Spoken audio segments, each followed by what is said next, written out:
Hi everyone, Stepan here with another game. Before I begin, I want to talk about the two main weaknesses in my play. The first one, I believe, is not recognizing my opponent's candidate moves. The second one is getting too emotional, which you could have seen in the previous game. I mean, maybe I was hiding it well, but I was so angry. Oh, okay, so in the last game, my opponent was playing very, very quickly. And that puts me off. Okay, this is all fine so far. I'm gonna go g4. I'm playing the semi-Averbach, obviously. Usually I play b3 in these positions to prevent a4. But since my opponent hasn't played knight d7 or knight a6 to come into c5, I will not have to waste the tempo on f3, so I can get in g4, g5 quickly. This isn't to control emotions. This is because I'm... after my hand got burned, I couldn't train rock climbing as much, so now we're back on it, and I'm training my grip strength, although I did not intend to do this while playing, but I'll just put it down. Okay, let's see. So my opponent is gonna go knight e8 on g5, because if knight d7 I can take on c6 and take on d6, so I am gonna go g5, knight e8, and the question is, do I continue with h4, just going for the attack, or do I play something else? Okay, I could go queen d2,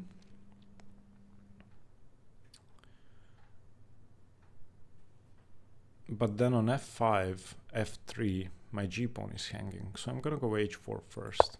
Now on f5 I have f3, and my bishop will have a retreat square on f2. When playing the King's Indian, my main concern is keeping this bishop locked in.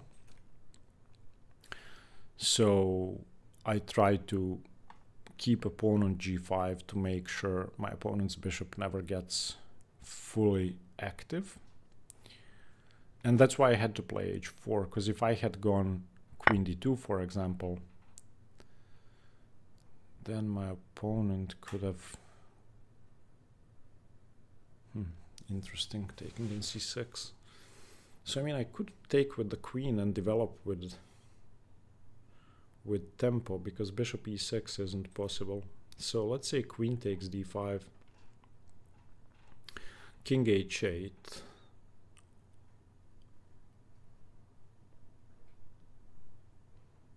castle's queen side,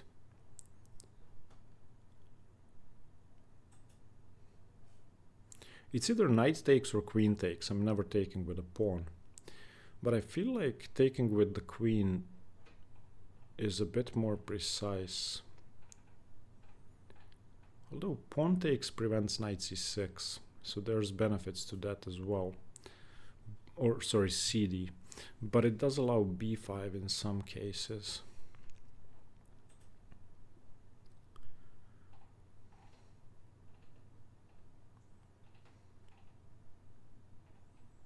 Probably knight takes, because then I also have bishop b6 and knight b6. Yeah, I'm gonna take with the knight. I want to keep my queen on d1, because now my opponent has to play something like knight d7 to prevent knight b6 and or bishop b6. Wow. Wow, okay.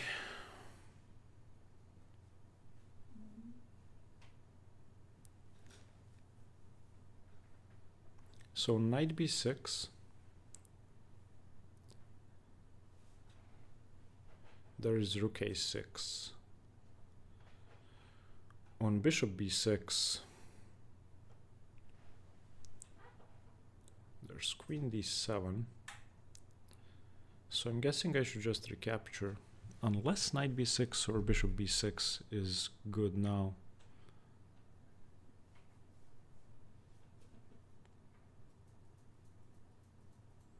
Well, my opponent could take on f3, if I go knight b6. So I'm just gonna recapture for now. I couldn't see a benefit to bishop b6, and on knight b6 there was ef3. All right. Now there's definitely bishop b6 followed by knight c7.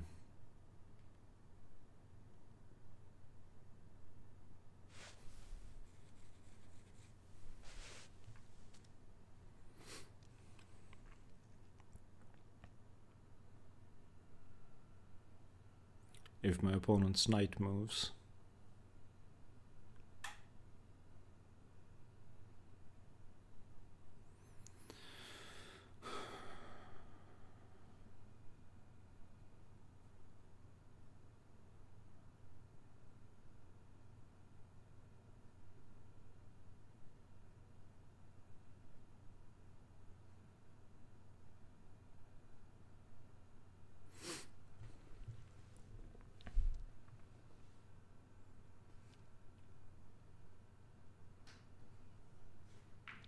This is very similar to a Sicilian, where when you gain control over the b6 square, you're usually better. But I'm trying to figure out whether bishop b6 actually leads to anything.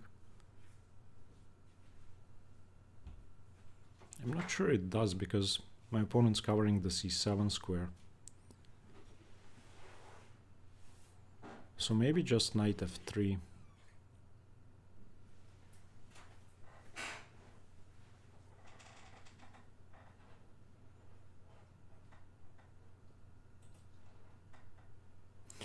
There's also queen b3.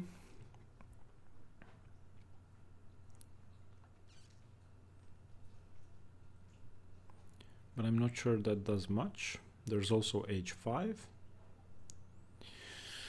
I'm fairly tempted to play h5. h5, let's say knight d7. Takes. Okay, I'm gonna go h5. My opponent isn't doing much to hold off the attack, so I'm gonna continue attacking. Knight c7 doesn't work due to bishop b6, I believe. Okay, knight d7. So if I take, my opponent takes. And then I go knight f3. I need my queen on h2. So my plan should be knight f3, queen d2 castles, bishop somewhere, queen h2.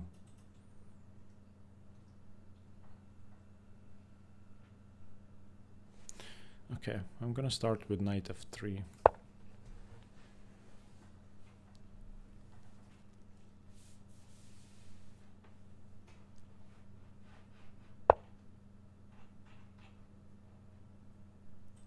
If I go queen d2 now, my opponent's gonna take.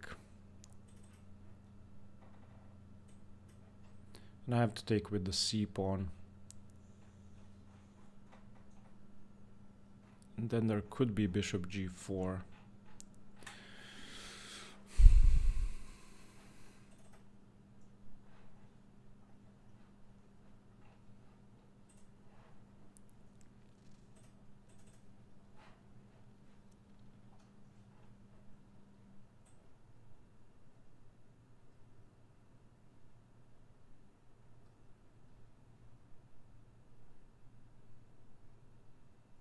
And I don't have time to castle queenside if that happens.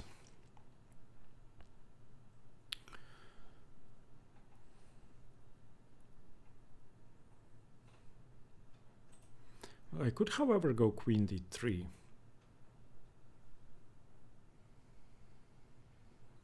But then there's knight c5.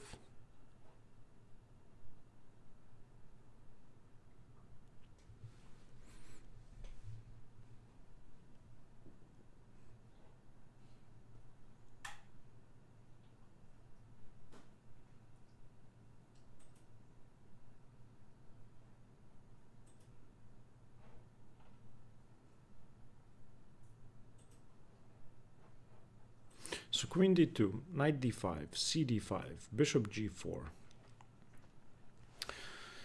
I'm gonna lose my knight or my h-pawn, so let's throw in pawn takes. So that at least my h-pawn isn't hanging, and I have rook f1.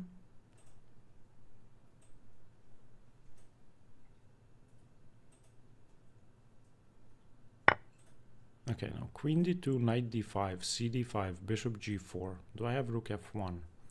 I think I do. So let's do that.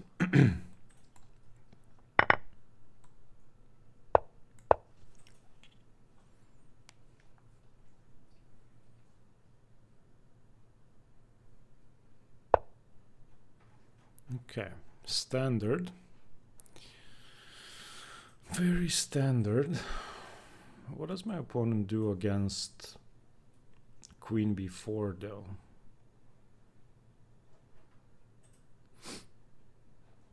I like queen b4.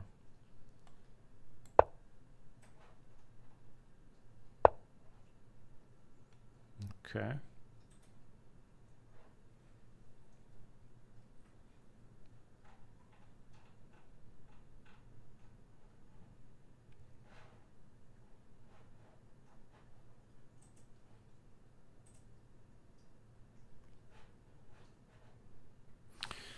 If I go bishop d2, then there's queen b4, bishop b4, rook f4, bishop d6,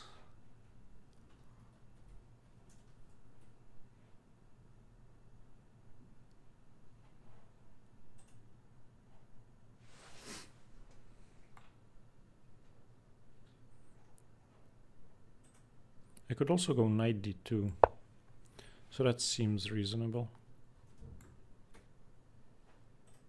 And then my opponent doesn't have rook a5. Nor do they have knight c5, because I take and get a passed pawn on d5, I think. And they'll have bishop b5 ideas. Knight takes e5 ideas, because the bishop on g4 is hanging.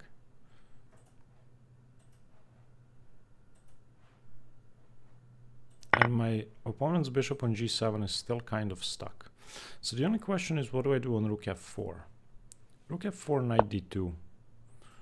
Oh, okay. I'm less concerned about that.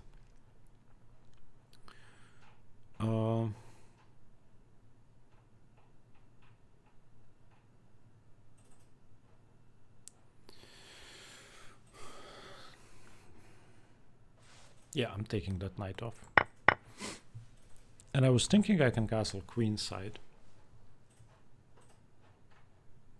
But maybe...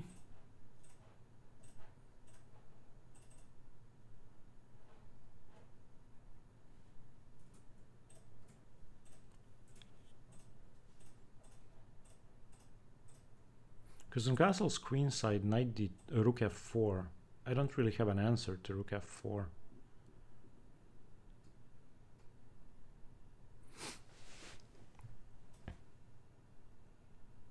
So maybe rook d1 instead of castle's queenside.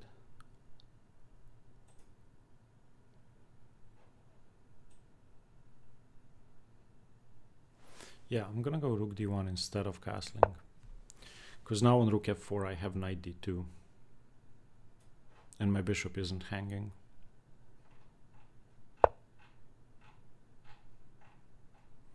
All right.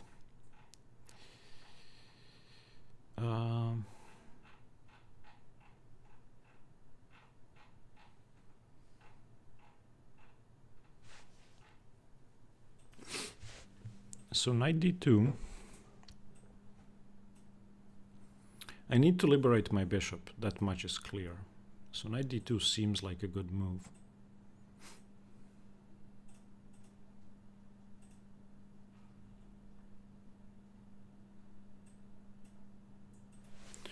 I'm going knight d2.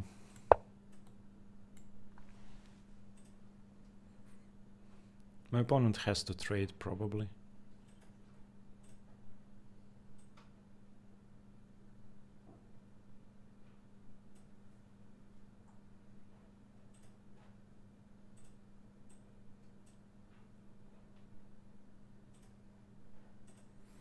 We both have a passed pawn, but mine's protected.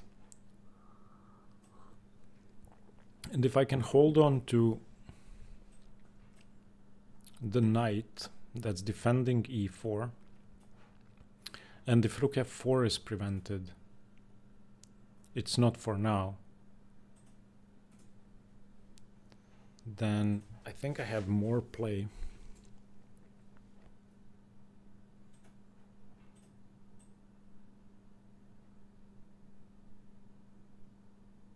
Than my opponent does.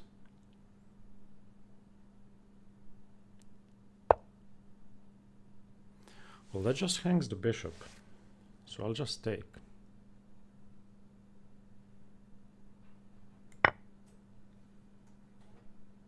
I'm sorry my opponent hung the bishop, but what can we do?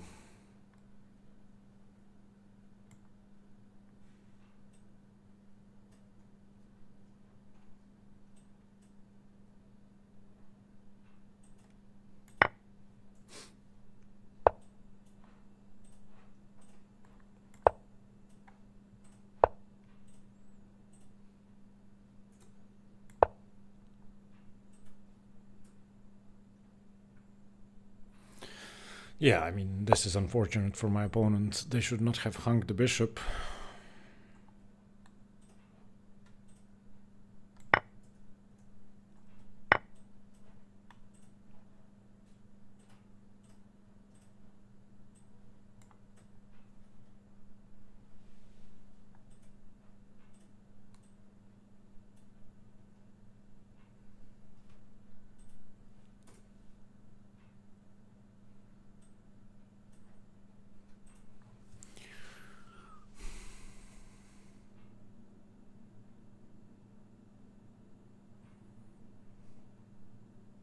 I don't have rook b1 because my opponent goes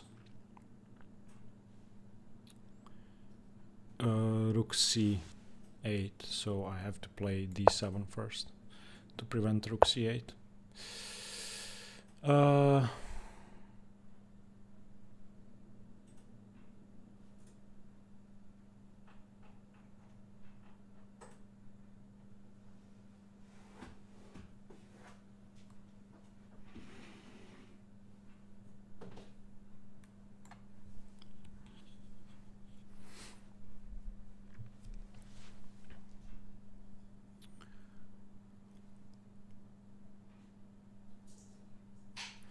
Okay, I want to get rid of this b pawn. I don't care about my d7 pawn. I'll just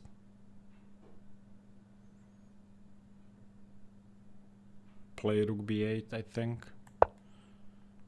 I don't want to have to deal with rook c1 coming.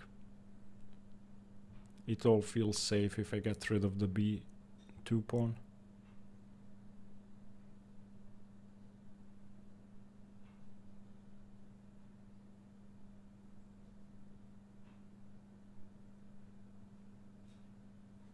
Because my bishop is going to sit on d5. And I can easily round up the b4 pawn.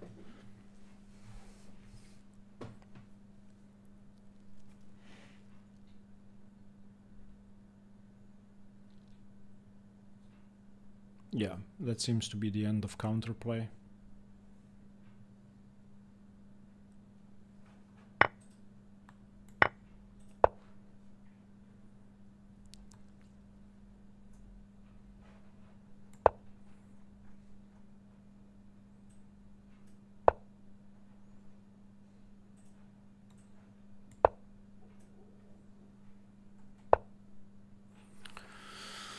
Okay.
Have to be careful about pinning my rook and have to play quickly.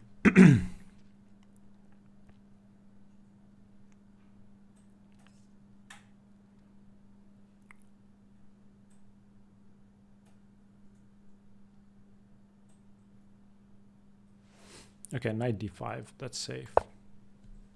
Because it prevents bishop b4. Oh, he said bishop h3. Yeah, I didn't see it. I hate it when people write down stuff I miss. That's just awful. But okay, let's queen the pawn. No, maybe my opponent has rook g3 now. Maybe.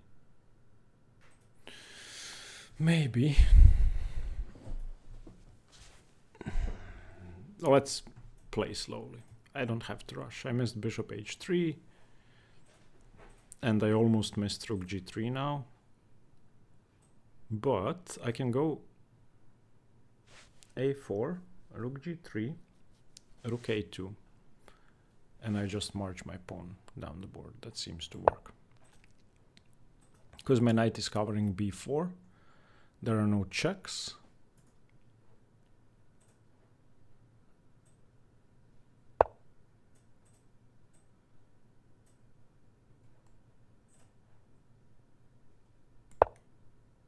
Let's keep everything on a light square.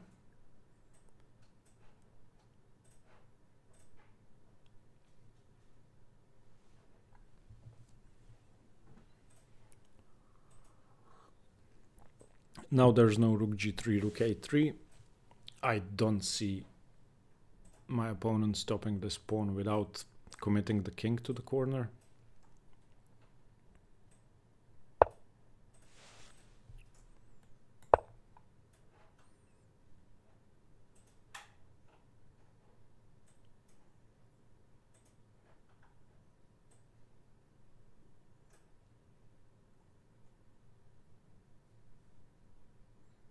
But even so, it's going to be tough to even bring the king in.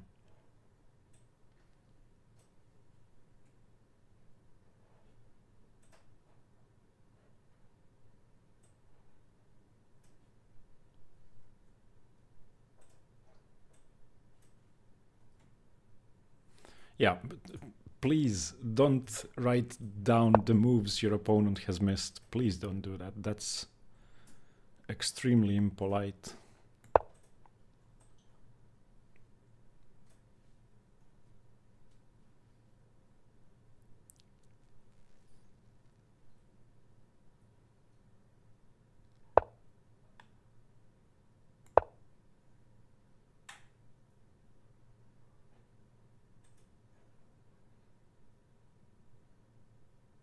Everything is on a light square. I love that. Okay, resigns. Good.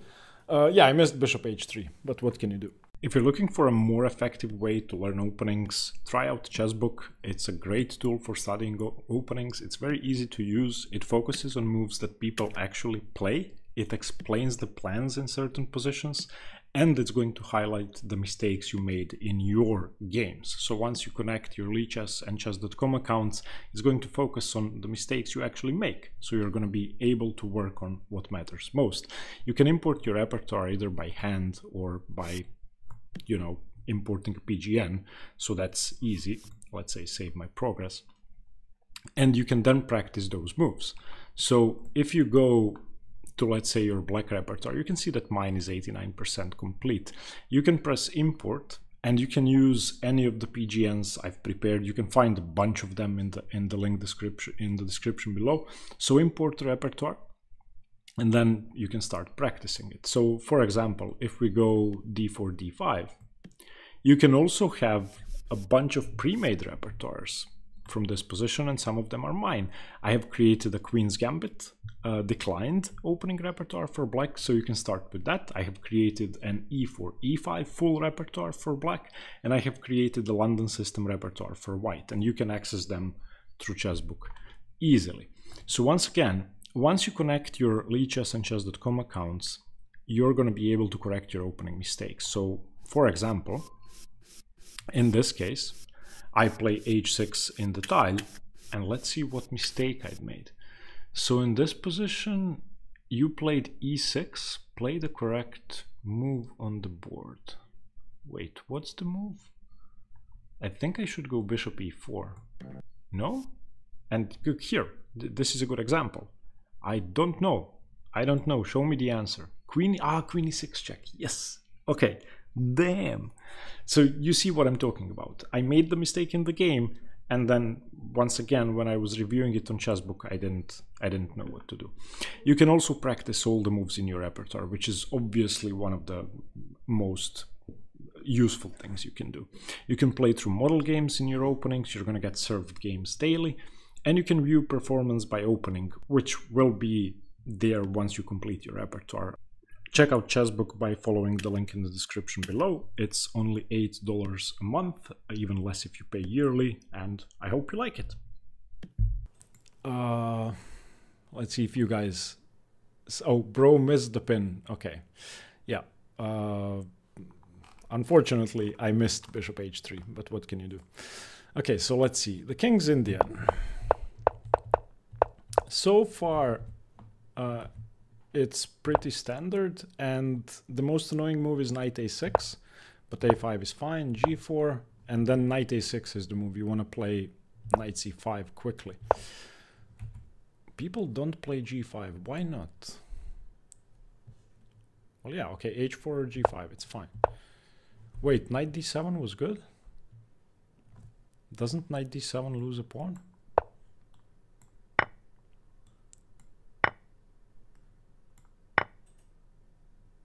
Oh, okay. Knight d4, yeah, okay, knight d4, what do I have to do? Even castle queenside? Yeah, okay, and then my queen is awkwardly placed because of rook a6. Knight e8, h4, f4, f5, f3, takes, queen takes or knight takes, I couldn't decide. Takes is best. There was knight b6, but what's the point? Knight b6, rook a6, and what have I achieved? Okay, here. Takes, +2. Queen d2 is good. Takes with the c pawn, bishop g4. Oh, I didn't have to go rook f1. I could have gone knight h4. And then what, queen e8? Yeah, but then I have queen h2. So knight h4, let's say my opponent trades, takes, queen e8, queen h2. That's the whole idea of the opening. Okay, rook f4 thematic. What do I do against rook f4? I don't want to take activating my opponent's bishop. I don't want to hang my e-pawn. The engine says rook c1. What happens on rook e4?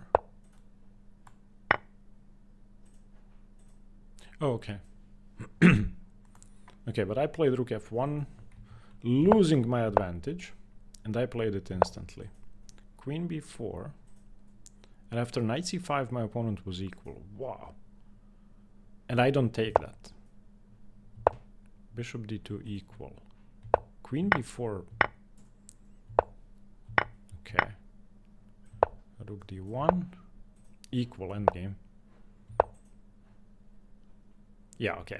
My opponent should not have hung the bishop, but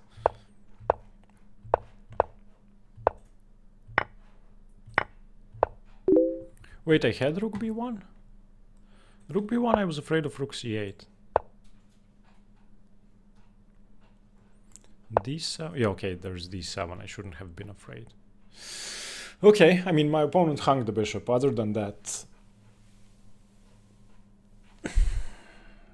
well, it actually wasn't such a great game. My opponent had 2 blunders, I had 1. But okay, we're back. I won. I lost the last 2 games, and I'm happy to be winning again. Thank you for watching. Stay tuned for more chess. Bye-bye.